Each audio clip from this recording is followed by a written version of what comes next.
Assalamualaikum warahmatullahi wabarakatuh. Salam guru penggerak. Perkenalkan, saya Lusandra Dewi Lestari, calon guru penggerak angkatan 11 dari Kabupaten Gresik. Pada video ini, saya akan memaparkan tentang koneksi antar materi pada modul 1.4 tentang budaya positif. Berikut adalah kesimpulan mengenai peran saya dalam menciptakan budaya positif di sekolah. Seorang guru yang baik harus memiliki kemampuan dalam mewujudkan budaya positif di sekolah.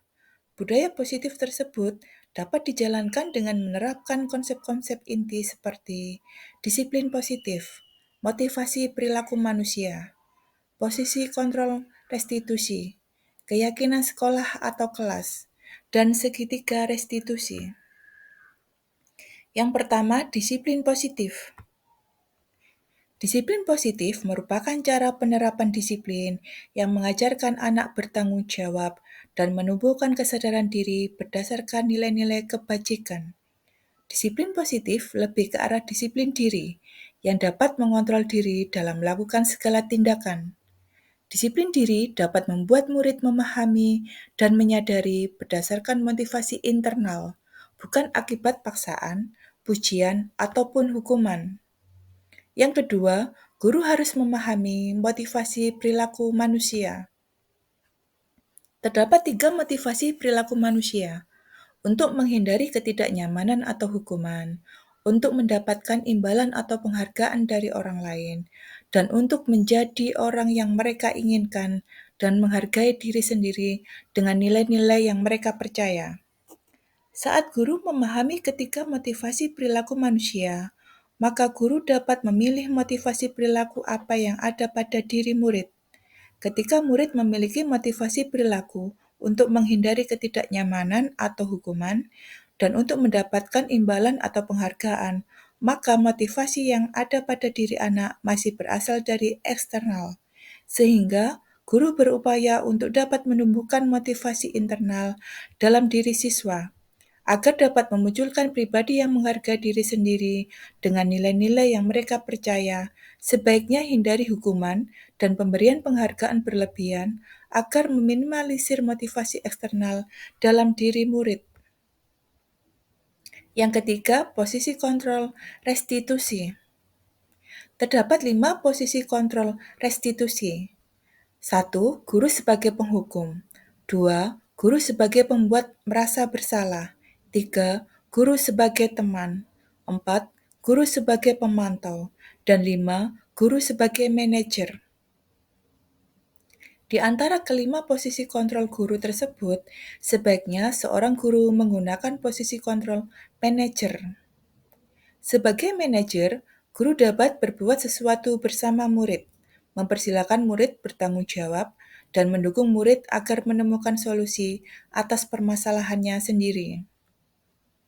Selain itu, posisi manajer mengacu pada restitusi yang dapat menjadikan murid sebagai manajer bagi dirinya sendiri, sehingga dapat tercipta identitas positif pada diri murid.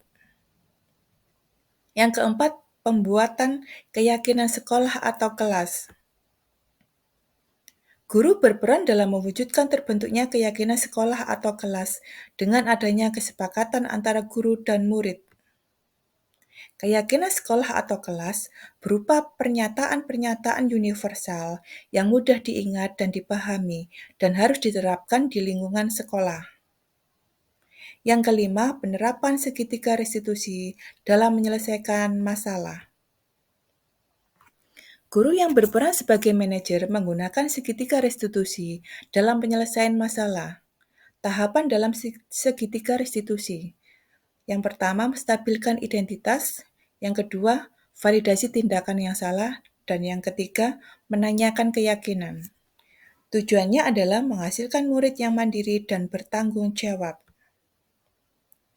Menstabilkan identitas dilakukan berdasarkan prinsip bahwa membuat kesalahan adalah bagian dari proses pembelajaran yang nanti akan menggeser identitas gagal ke arah identitas sukses. Validasi tindakan yang salah dilakukan berdasarkan prinsip bahwa setiap perilaku berupaya memenuhi suatu kebutuhan tertentu, sehingga guru atau orang tua akan bergeser dari pemikiran stimulus respon menjadi proaktif, serta akan lebih mengenali dan mengakui kebutuhan murid atau anak. Menanyakan keyakinan dilakukan dengan memberikan pertanyaan-pertanyaan bermakna kepada murid atau anak untuk memunculkan motivasi secara intrinsik sehingga mampu mengaitkan keyakinan dengan tindakan yang salah. Keterkaitan antar materi. Adapun keterkaitan antara materi budaya positif dengan 3 materi sebelumnya yaitu filosofi Ki Hajar Dewantara, nilai dan peran guru penggerak, dan visi guru penggerak. Dengan menjalankan budaya positif di sekolah, maka akan mempermudah dalam tercapainya tujuan pendidikan nasional sesuai dengan filosofi Ki Hajar Dewantara, yaitu pendidikan yang berpihak pada murid dan bersifat menuntun.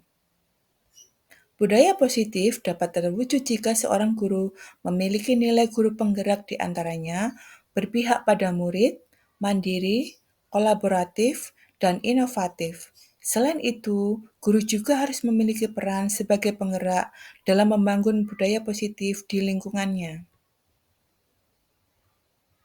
Salah satu perubahan yang diinginkan sesuai visi guru penggerak adalah terbentuknya budaya positif agar terciptanya sekolah yang nyaman, aman, dan berpihak pada murid sesuai dengan filosofi Ki Hajar Dewantara dan profil pelajar Pancasila.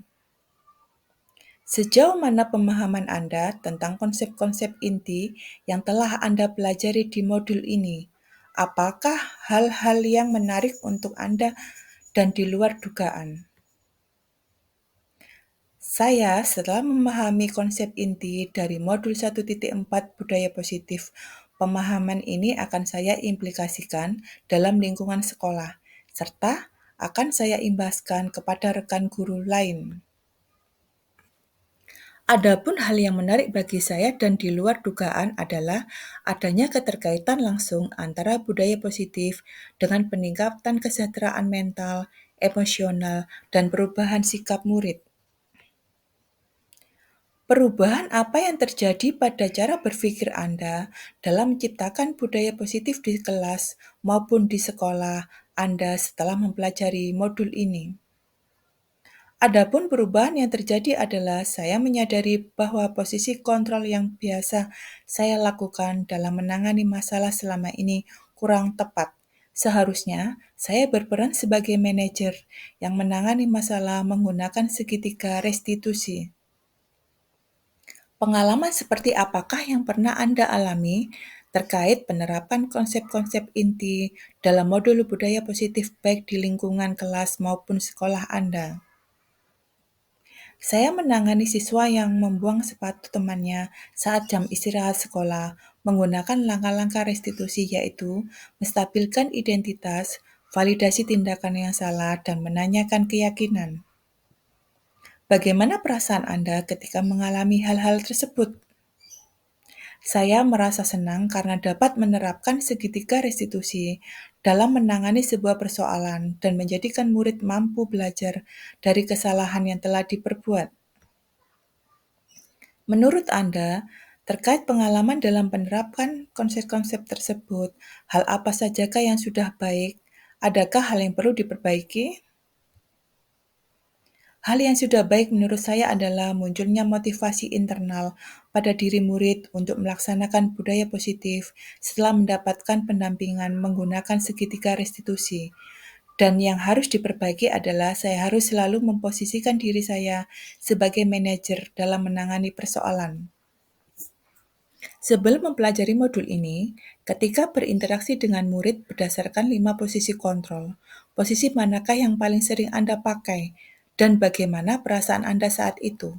Setelah mempelajari modul ini, posisi apa yang Anda pakai, dan bagaimana perasaan Anda sekarang? Apa perbedaannya? Sebelumnya, posisi kontrol saya sebagai penghukum atau pemantau. Pada saat itu, saya merasa bersalah karena harus memberikan hukuman jika anak berbuat kesalahan. Namun, setelah mempelajari modul budaya positif, saya mulai menerapkan posisi manajer dalam menyelesaikan masalah. Perasaan saya tentunya menjadi sangat senang, dan saya mulai menyadari pentingnya komunikasi yang efektif untuk menumbuhkan rasa tanggung jawab pada diri murid. Sebelum mempelajari modul ini, pernahkah Anda menerapkan segitiga restitusi ketika menghadapi permasalahan murid Anda? Jika iya, tahapan mana yang Anda praktekkan dan bagaimana Anda mempraktekannya? Saya pernah melakukannya, namun hanya menggunakan satu tahapan saja, yaitu menstabilkan identitas dengan memberikan pernyataan, setiap orang pasti pernah berbuat kesalahan, atau tidak ada manusia sempurna. Selain konsep-konsep yang disampaikan dalam modul ini, adakah hal-hal lain yang menurut Anda penting untuk dipelajari dalam proses menciptakan budaya positif, baik di lingkungan kelas maupun sekolah? Hal-hal yang penting dipelajari dalam proses menciptakan budaya positif adalah melakukan kolaborasi antara sekolah dan orang tua murid, agar budaya positif ini jangan hanya dilakukan di kelas atau sekolah saja, melainkan juga harus dilakukan di rumah agar menjadi suatu kebiasaan atau karakter yang melekat pada diri anak saat berada di lingkungan manapun. Terima kasih. Demikian, semoga video ini menginspirasi. Akhir kata, semoga tergerak, lekas bergerak, dan menggerakkan. Wassalamualaikum warahmatullahi wabarakatuh.